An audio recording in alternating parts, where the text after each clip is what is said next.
Donald Trump is going on the offensive today. He's calling for a do-over of the Iowa caucuses. He tweeted, either a new election should take place or Cruz results nullified. Trump says Ted Cruz committed fraud by sending out a misleading last-minute mailer telling voters they're being graded on whether they vote. And that is not all. Trump is now saying he probably won Iowa. Will you file a formal complaint? You said that everybody is, but have you or will you? Well, I probably will, yeah. But no, what he did is unthinkable. He said the man has just left the race, and he said it during the caucus. Right. So, and then when the clarification, when a statement was put out by Ben Carson saying it's untrue, they got the statement and they didn't put it out. A lot of people didn't think I should even go to Iowa, and I came in. Actually, I came in probably first, if you think about it.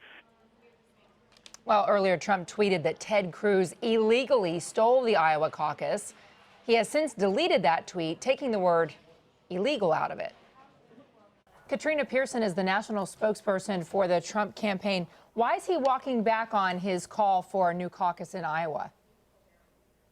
Well, I think Mr. Trump was really looking at the concerns that came out by the Secretary of State questioning the validity of a campaign piece that Senator Cruz sent out. Also hearing about what happened with Dr. Carson in the caucuses, which was very unfair. But we also know that the process in place was interesting, considering how you didn't have to be a registered voter or even show ID to vote. So essentially, anyone that could go walk into a caucus, whether it be Democrat or Republican, was able to cast a ballot.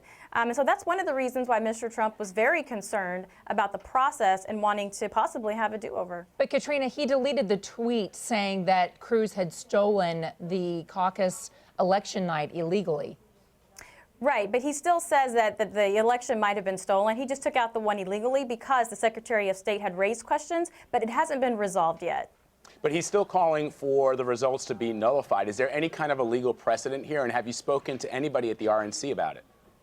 Well, we're not quite sure if there's precedent. We do know that the RNC in Iowa did change the rules for this caucus, so we won't even know for another 5 or 6 days on whether or not the number of ballots cast matched the number of voters registered to vote in the caucus. So now we're just going through the process to figure out what process was in place in Iowa to make sure that the election was legitimate.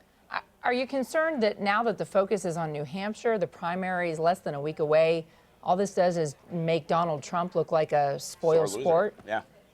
Well, no, not at all, because we have faced many times on the Republican side where elections were quite questionable, but we didn't have a candidate willing to make those challenges. And now we have a candidate that is looking back at this process, wondering, if there were a process in place to make sure that this election was fair and the right people were voting in the election. Voter integrity is extremely important on the Republican side, and now you have a candidate that's raising those questions. Katrina, Mr. Trump, obviously, he took to Twitter with a number of tweets calling for this election to be nullified. A spokesman for the Cruz campaign responded to Mr. Trump's comments, saying the reality hit the reality TV star in Iowa, so nobody is talking about him now. So he's trying to regain some attention on Twitter. There are Twitter addiction support groups, so he should seek out his local chapter. What's your response to that?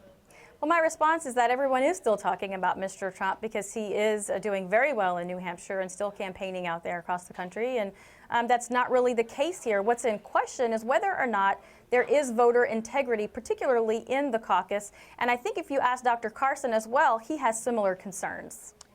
Ted Cruz's campaign has apologized to Ben Carson for what happened there, the misinterpretation of a CNN banner talking about Carson going home to Florida, not going directly to New Hampshire or South Carolina.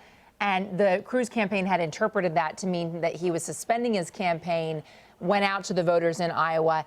I can see why that would cause some concern for Ben Carson. Why does that cause concern for Donald Trump?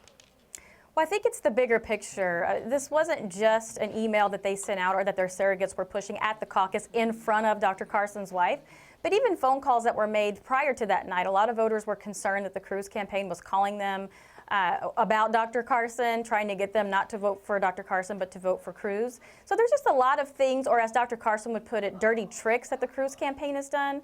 And I think a lot of that does reflect onto the other candidates, even affecting Marco Rubio at some point.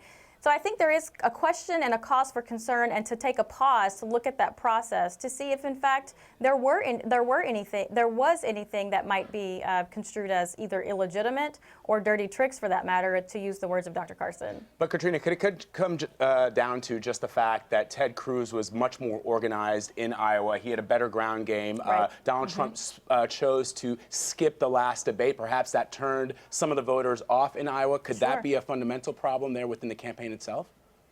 Well, it could have been an issue as far as the number of votes that turned out, but not an issue for the campaign itself. Mr. Trump spent, not as much as any of them, and possibly outspent 20-1 by some campaigns in Iowa. He wasn't expected to place in the top 10 until the last few months, when we realized that he was doing a lot more. He spent just a little over $500,000 on data, where someone like Senator Cruz spent $3 to $4 million.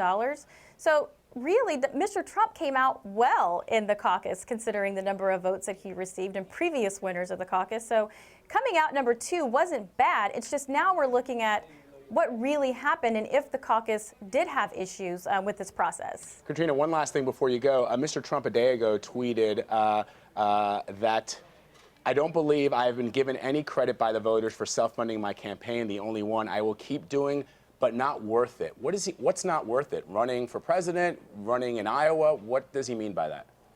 Well, what he means specifically is he's pointed out that a lot of these politicians are bought and paid for. They'll go out there, they'll campaign and say whatever they want. They'll get elected and then not follow through. And so one of the concerns that Mr. Trump has specifically is the fact that he doesn't think a lot of people understand the importance of that, because you do see a lot of these candidates who are getting support, whether it be from world banks or Wall Street, and that really translates into non-conservative policy. And so that's just a question for him, is do the voters really understand by supporting a candidate that is funded by people who don't have your best interest in mind, if it's going to do them any good? He's not saying that it's not worth it to keep going. He's just wondering if maybe we should start taking in donations. Okay, Katrina Pierson, thank you so much for your time today. Thanks. Great to be here.